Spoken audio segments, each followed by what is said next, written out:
वन्दे गुरुपदद्वन्द्वम् अवाङ्मनसगोचरम् रक्तशुक्लप्रभामिश्रम् अतर्क्यम् त्रैपुरम् अहः विशुद्धिज्ञानदेहाय त्रिवेदी दिव्यचक्षुषे श्रेयः प्राप्तिनिमित्ताय नमः सोमार्धधारिणे नमो यामिनीनाथरेखालङ्कृत कुन्तलाम् भवानीं भवसन्तापनिर्वापण सुधानदीम्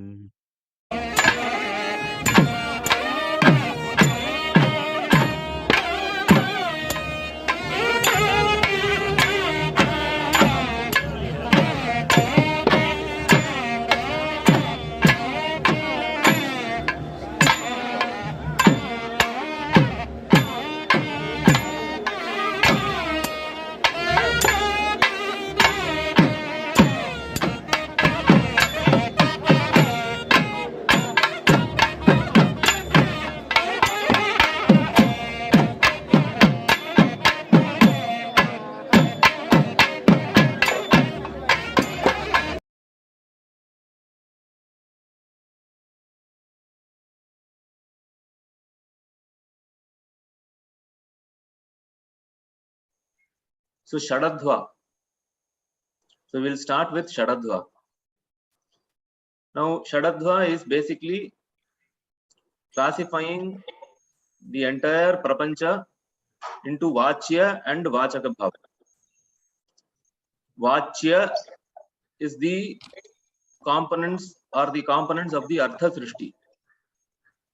Vachaka are the components of the Shabda Srishti.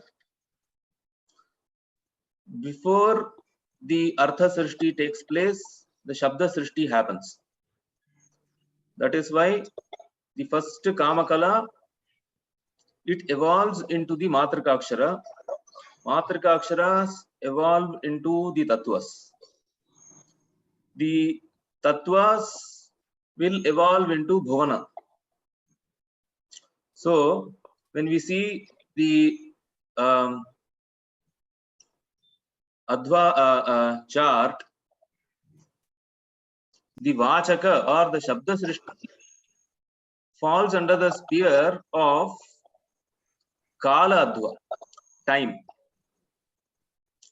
The Artha Srishti or Vachya, that falls under the Desha-tattva, the space. And when we say that transcending the time and the space, it means transcending the three Vachaka-advas and three Vachya-advas. Okay. The Vachaka-advas are varna, mantra and pada. The Vachya are kala-tattva and bhuvana. Varna are the letters. Okay, the Matrika-Aksharas. 50 or 51 as the case may be. Mantra. Mantra, we have already seen there are 70 crore mantras. Sapta, okay, Vimshati Koti mantra. They fall under the Ishvara Tattva. Pada. This Padadhva is 81 in number. The 81 Padas are the basic sentence units, form part of very, very important and a very powerful mantra, which the Shaiva Agamas call as Vyoma Vyapi mantra. In the Kamika Agama, the Vyoma Vyapi mantra is prescribed as Namaskara mantra at the time of the Lingarchana. Okay, so the Vyoma Vyapi mantra will have these 81 padas. Okay, then coming to the kala, there are 5 kalas. There's 5 Sadashiva kalas. Okay, Tattva 36 we have already seen. Bhuvanas. Bhuvanas are 118 according to the tantras like Malini Vijayottara, and 224 according to Kamikagama and other agamas. Whatever it is, this difference of 118 becoming 224 is the Avantara Veda, no, the internal difference. Basically, the smallest Bhuvana is the Kalagni Rudra Bhuvana. The biggest Bhuvana is the Shiva Bhuvana. Okay. So in our Shanti Stava, towards the end, when we say Kalagnyadi Shivantam Cha, it stands for the Kalagni Rudra Bhuvana, the smallest of the Bhuvanas, and the Shiva Bhuvana, the biggest of the Bhuvanas. So this entire set of 6 Tattvas, okay, constitute the physical manifested universe. And the entire aim of Upasana is to transcend this 6 Tattva.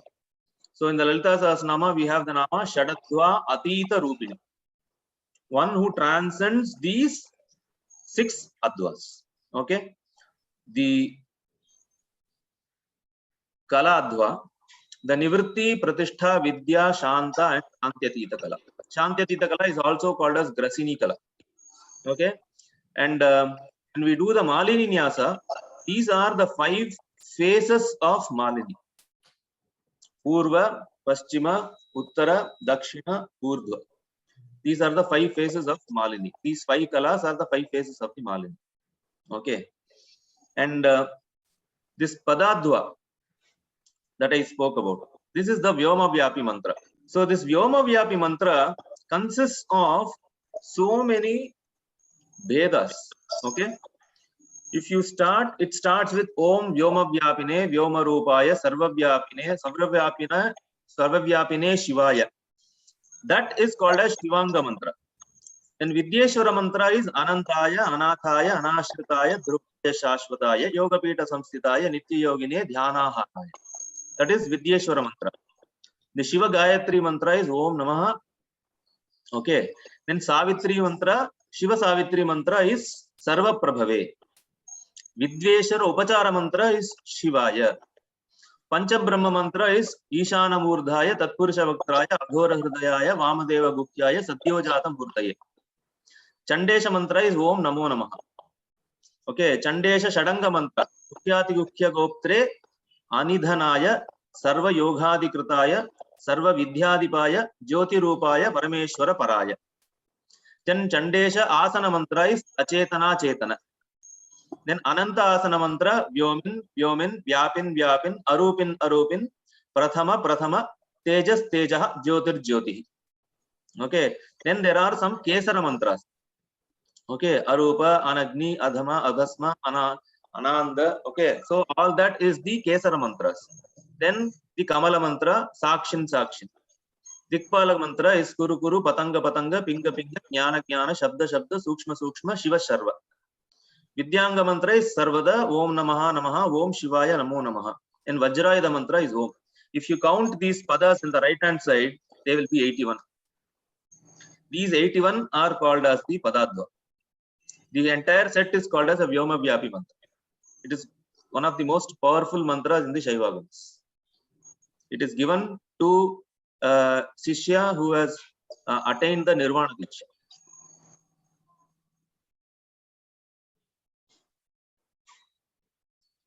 Okay. So basically, this Shadadhva is something that is related very, very closely to the Matrika, because of the fact that the Varnadhva, and from Varnadhva, the Tattvadhva manifests. Okay. So this Matrika and Tattva are a beautiful and a very, very complex creation cycle which involves the Matrikas and the Tattvas. How they interplay, how they evolve, how the Matrikas evolves into Tattva is discussed in detail in most of the important Urdhva Srota Santras. Okay, now how does it happen? there are certain things that we should know. The entire vowels, the 16 vowels stand for the Shiva Tattva alone. And this explains how the creation process takes place. Okay. The first Matrika is Akara. Akara Matrika stands for the Shuddha Chaitanya of Parashiva. The Shuddha Chaitanya of Parashiva, when it expands as the Ananda, the next Matrika A is generated. Okay. Then Parashiva induces a desire, okay, for Srishti. That Bahusyam, Saha Kamayata Bahusyam, that Kamana, okay, when it takes place in his, see, we have to understand it's all happening at a very, very Sukshmatara level there. Okay. So that Prathama Ichcha or the Purana or Spanda, as it is called, manifests itself as the vowel I, Ichcha. When that Ichcha generates, the vowel I is born. Then Parashiva is in full control of the entire process. So he is the Ishana. So the next vowel E is generated. As well as this desire to create, okay, that creative urge manifests fully in Parashiva. Okay. Creation means something has to be brought forth. Okay. Something has to expand. So the idea of a notional duality takes place. Okay. It's not absolute duality. It is a notional duality. That Aham and Idam has to take place. Okay. So that results in the vowel U. U is Unmesha. Unmesha means the power to expand. Okay. And U is Unnata. Expand further. Expand into the Karyavastha. Karanavastha is Unmesha. Expansion into Karyavastha is Unnata. So U. Then after reaching that point, Parashiva, okay, he withdraws back to his original state of Chaitanya, the Akara state.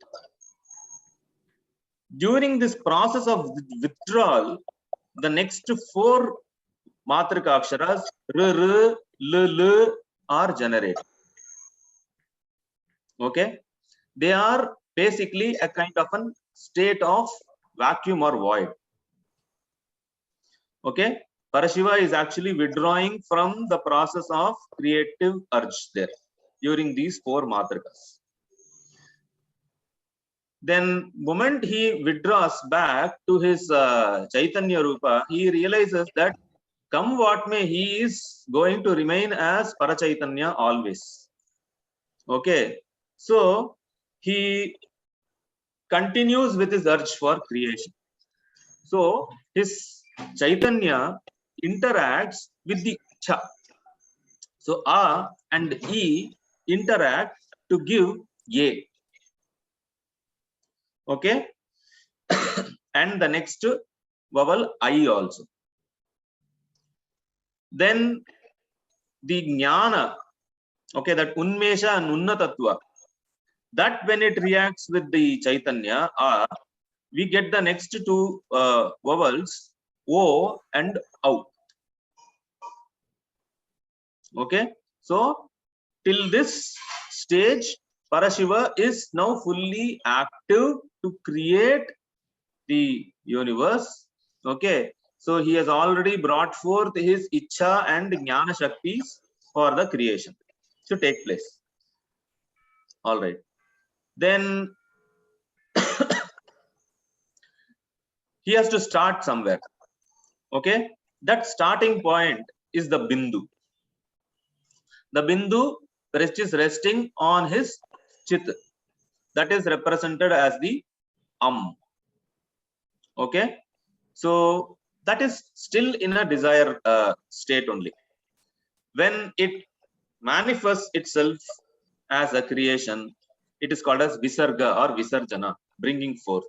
So it's an reflection. So the entire world is a reflection of Shiva. So the bindu is reflected again. So we get the second bindu, aha. Okay. So this is the process of creation happening inside Parashiva Tattva. So all this is happening inside Parashiva Tattva. So the entire vowels, okay, represents only Parashiva Tattva or Shiva Tattva. After the Visarjana, okay, the Shakti takes over. So Ka onwards is Shakti. Okay. Now this will also explain why in our Shadanga Nyasa, when we do, we only have A, E, U, A, I, Au, and Aha. The R, L is not there. See, when we say Ram, Reem, Room, Raim, Raum, Aha, we don't have the R and L combination at all there. The reason it is not there is because they are called as Shanda Swaras or the void letters. Okay, and now we don't have the R, L combinations with any of the mantras in the Shadanga Nyasa. Okay, now coming to the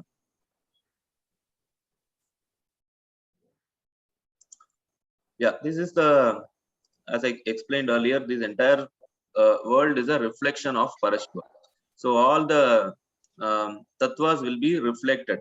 Okay, if you want to see how it looks like, this is as a picture, this is how it will be. Okay, so Prithvi and Shakti, they are the Bimba and Pratibimba. Okay, so it's an it is explained in very in detail in texts like Paratrika.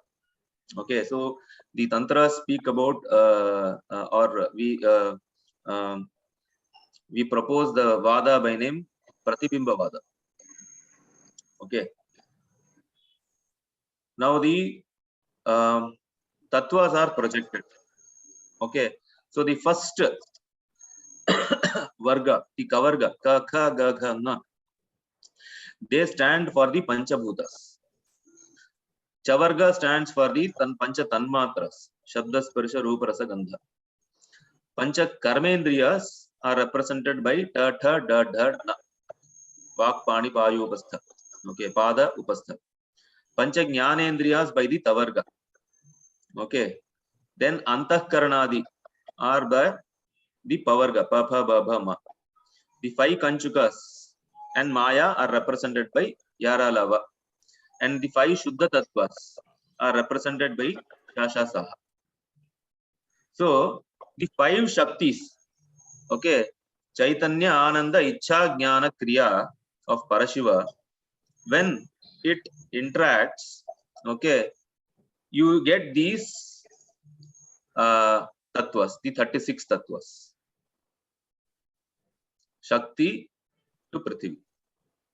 In some tattvas, or sorry, in some texts, the order is reversed, but this is the most apt order. When I say order is reversed, Ka and the Shakti, Kha is Sadashiva, Ga is Ishvara, Gha is Shuddha Vidya, but this is the most apt order as given by Abhinna Bhattacharya in his text. This makes more sense based on the Pratibimba Vada. Okay. So the whole thing is, the Ha is the Shakti, A is Parashiva. Okay, so this is called as Pratyahara nyaya.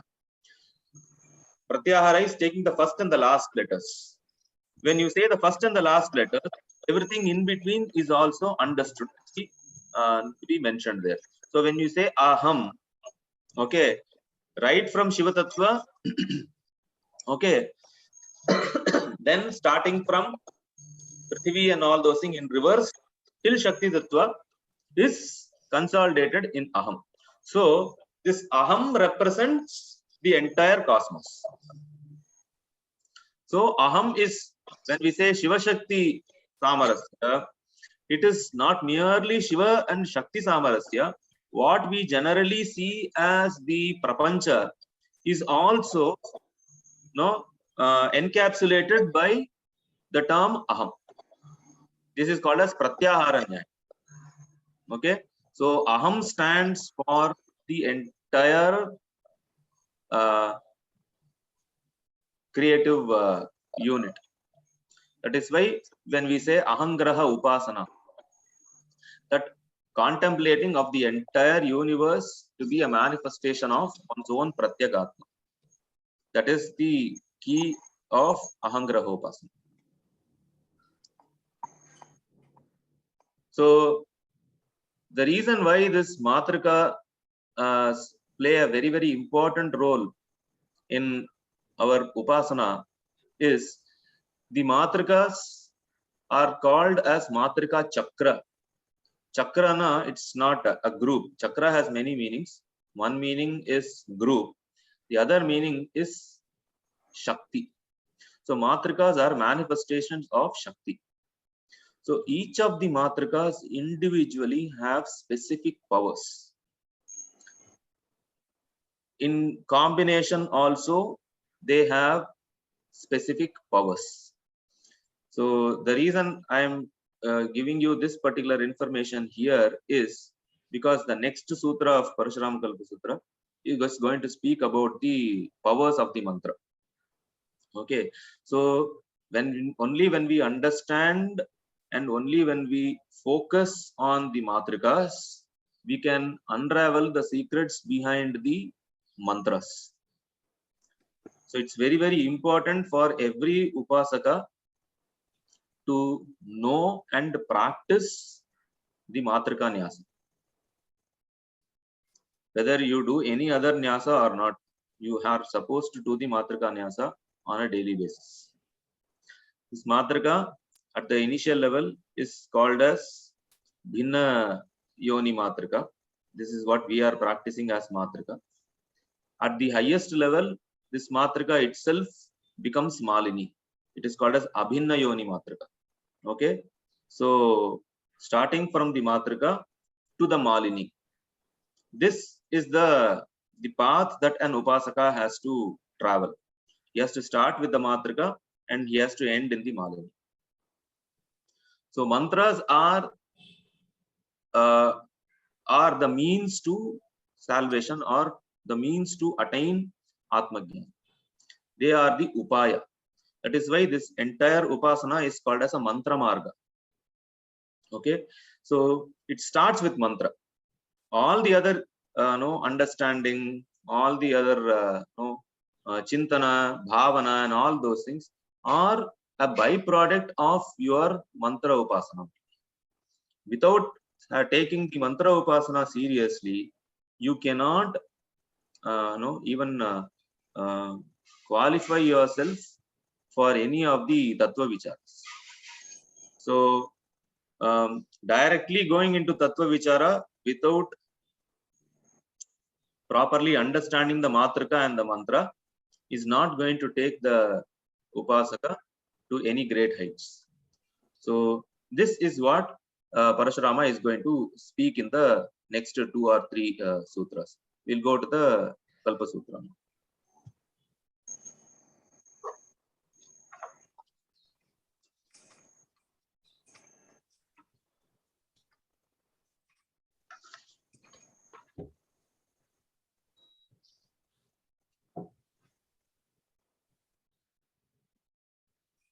Varṇātmikāḥ Nityāḥ Śabdāḥ. Okay, the 7th sutra. Varṇātmikāḥ Nityāḥ Śabdāḥ. The Shabdas which are in the form or which are known in the form of Varna or Matrikas are Nityāḥ. They are eternal. They are eternal because they are produced from the 5 Shaktis of Parashiva himself. And just as Parashiva is Nitya, the Matrikas which have emanated from him are also Nityas. So Varṇātmikāḥ Śabdāḥ Nityāḥ. The reason why Acharya is saying this sutra here is because the varnas constitute the mantra. Okay, so if something is to be proved to be eternal, its constituents have to be eternal. Okay, if its constituents are eternal, obviously the byproduct is also assumed to be eternal. So Varṇātmikāḥ Nityāḥ Śabdāḥ Mantranam Achintya Shakti. The next sutra. It is because they are from the they are generated from the Vaktra, no, the Pancha Vaktras of Shiva, or the Pancha Shaktis of Shiva. They have Achintya Shakti, powers which cannot be imagined. Now, let us understand the usage of the word Achintya. Chintanam means which can be thought of. What can we generally think? Anything which we have seen as a demonstrable proof, we can think of. Say, for example, when we go to the Tarka Shastra. In Tarka Shastra, the standard example they give, Yatra Yatra Dhumaha Tatra Tatra Vannihi. Wherever you see the smoke, there will be fire in that particular place. Okay, and based on this, he is seeing a fire on the hill. Parvato, okay, Vanniman. This mountain has fire. Why? Dhumavatvat. Because I can see the smoke.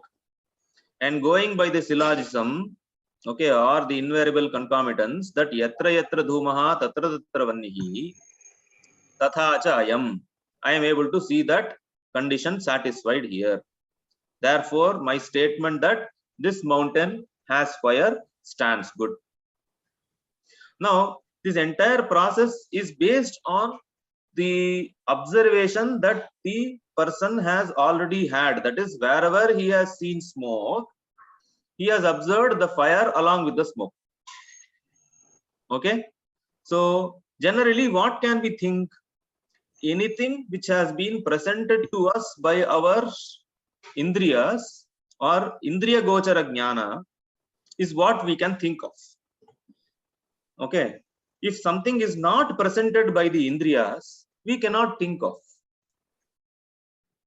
Then the shaktimatta of the mantras is not something that we can know or grasp by any of our indriya nishta jnana. This is something that can be conveyed only by aptavakya or shabda. Say, if you have to know something about dharma, where will you go to know about dharma? You cannot know anything about dharma from any of the available physical sciences. Your mathematics or physics or biology or any other material sciences cannot give you any information about dharma. Why? Because it is indriya agochara. It is beyond the senses. So we resort to the aptavakya. Okay, the words of a person which is reliable. We call it as Śabdāḥ or verbal testimony. So we go to Veda or any of the texts which are not in contradiction to Veda, like Smriti, Puranas and Itihasas. Not answers for every question can be found directly in Shruti. That is why Itihasa and Puranas are there to help us. Okay, so when Maharshi says that Itihasa Puranabhyam Vedam Samupabrahmayet, okay, you can know more about the Vedic method through Itihasa and Purana. The reason is this: not everything can be directly be known from the Vedas itself. Okay, so we go to the other apta texts or the texts which are considered to be valid, such as Puranas and Itihasas. And we know about Dharma. Similarly, if we have to know about the Achintya Shakti of the mantras, where do we go? It cannot come from any of the Indriya Nishtha Jnana. So we have to once again go to the Shabda Jnana. That Shabda Jnana is either Nigama or Agama, that is the Tantras or the Shruti. These are the places which will tell us about the infallibility or the great powers of the mantras. So that is why the term used here in the sutra is Achintya, that which you cannot think of by yourself. Okay, that is first or one interpretation of the word Achintya. The other interpretation of the word Achintya is, we believe that the mantra-upasana is capable of bestowing Atma-jnana. Okay, but when we go to some Shruti Vakyas directly, we will find some Vakyas which says that Jnanat eva hi kaivalyam. Only by Jnana, that is, only by knowing that Pratyagatma is Abhinna from Paramatma, you can get moksha. So Jnanat eva hi kaivalyam. This is a Shruti Vakya. So which says that the means for moksha is only Jnana. Then how will mantra directly lead to moksha? This is not directly supported by Shruti Vakya Jnanat eva hi kaivalyam. Rather, it looks as if it is contradicting the Shruti Vakya Jnanat eva hi kaivalyam. So, when we say Achintya, it means how the mantras work is something that we cannot delineate by applying our intelligence. What the mantras will do to lead us to moksha is something that you cannot do or you cannot know by any probable tarkas. It will lead. Okay, we have to have the that firm belief and faith that it will lead.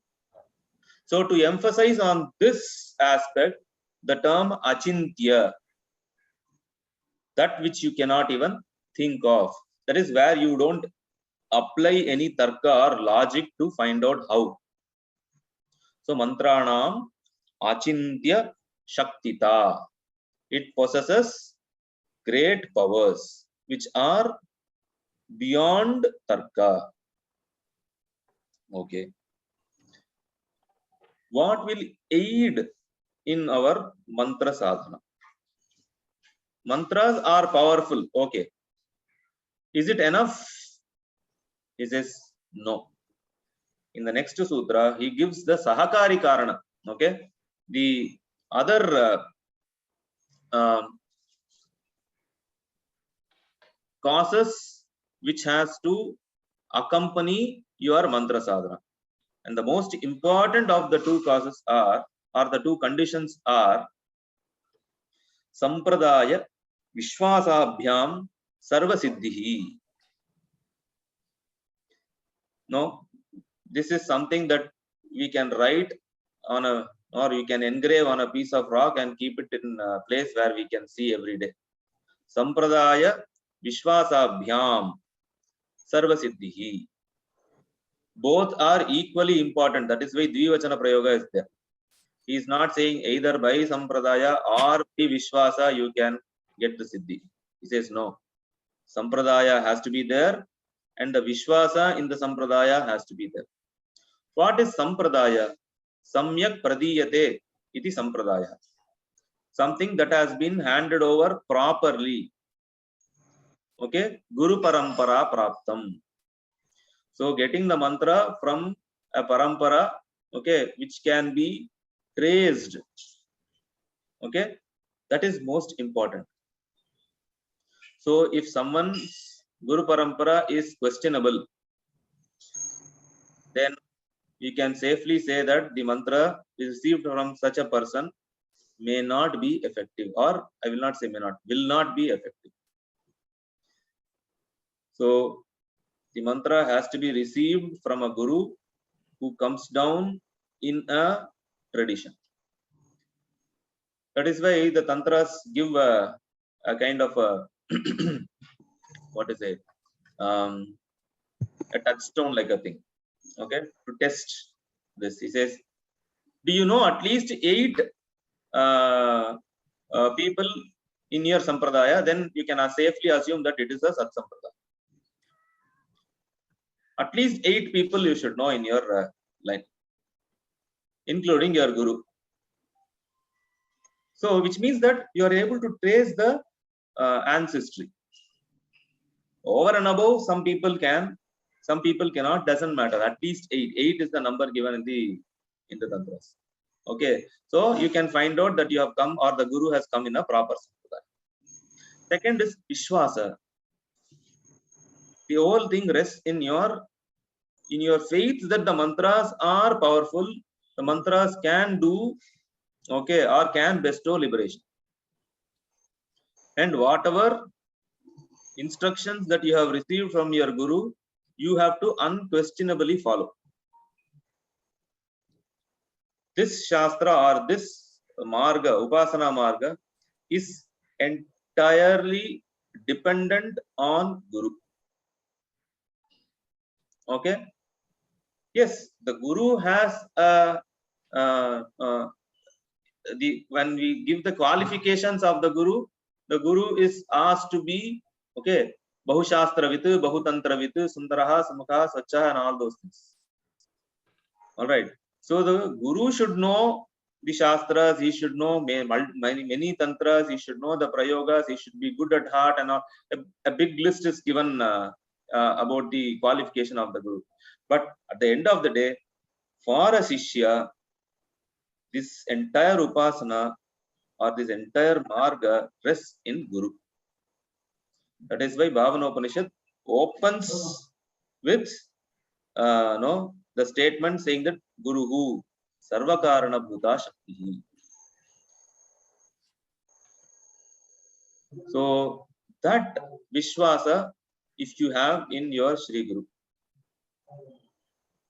and if that Guru has come in a Sat Sampradaya, then the mantra which is received properly by the Shishya, what will that mantra do?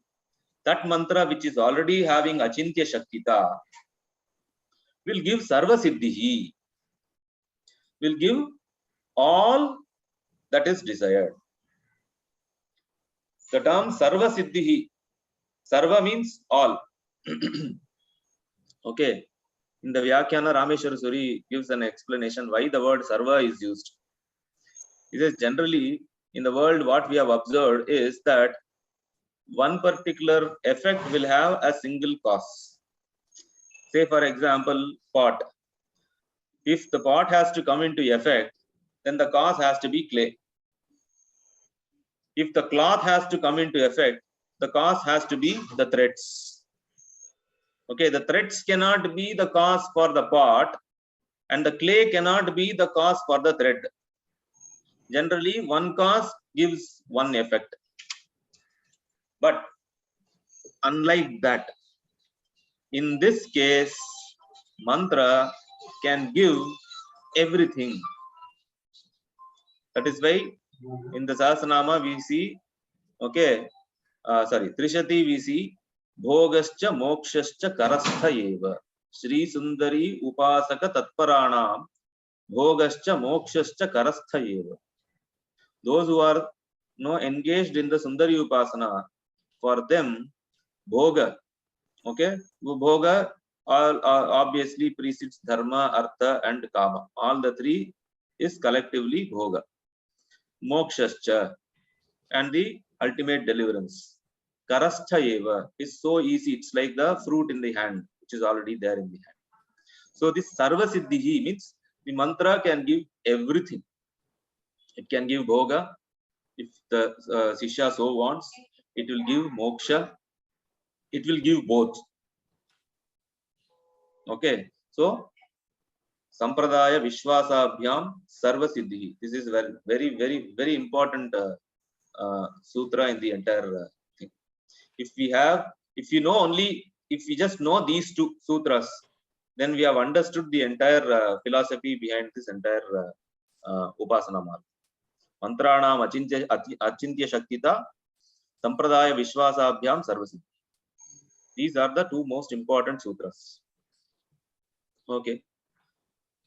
The next is reiterating, okay, the importance of Vishvasa. He says, Vishvasa bhuyishtam pramanyam. Vishvasa bhuyishtam. Bhuyishta is superlative degree suffix. Okay. Abundance of Vishvasa. That itself is pramana. So you don't have to seek any proof for all these things. The proof rests in having abundant faith in your Shri Guru and in the mantra. You don't have to say, or you don't need any external proof, any display of siddhis, okay, or whether this is mentioned like this here. None of that really matters. Your faith in the mantra and in your Shri Guru is all that matters. Vishvasa bhuyishtam pramanyam. That is the ultimate pramana. Okay, the means for valid cognition. If you have this Vishvasa bhuyishtatva in the mantras, what will the mantra do? Sarva siddhi, okay, it's a generally it has said that it will give everything. Specifically, Bhagavan Parashurama wants to mention what it will bestow to us. So in the next 11th sutra, he says, Guru, mantra, devata, atma, manah, pavananam, aikya nishpalanat, antaratma-vittihi. If a Shishya is having Vishvasa bhuyishtam, okay, in the Guru and in the Achintya Shakti of the mantra, and he does the upasana as laid down by his Shri Guru, then what happens?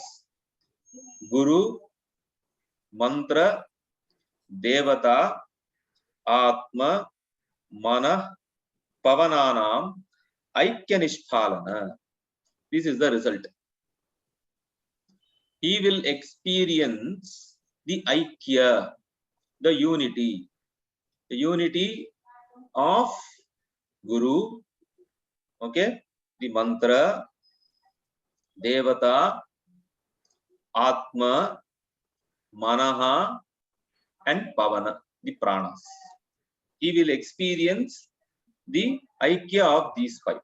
So this is the effect which will be generated by that Vishvasa bhuyishta.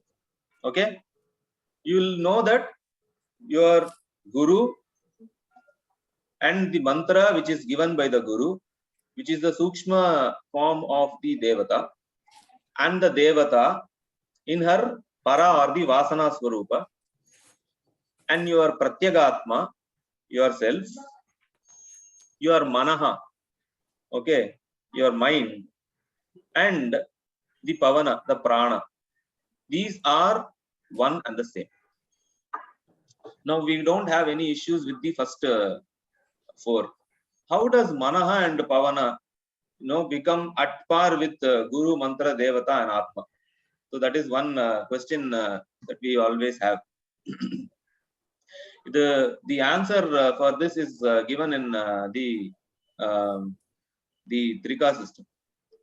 Pratyabhijna Hridayatla, Kshemaraja says, Chiteva chitihi, tadeva chittam. Chittam na mind. Okay. Chittam or the mind is nothing but the chit, the supreme consciousness.